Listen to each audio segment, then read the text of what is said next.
he comes.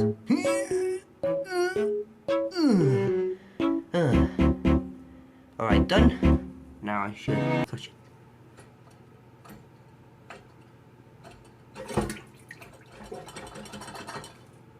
What the fuck? It doesn't even flush. No wonder why. Let me see what's down there. You been spying on me? What the fuck is wrong with you? You know what? Hold up.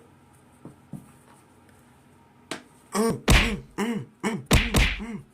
is why I'm never using a toilet from Ohio ever again.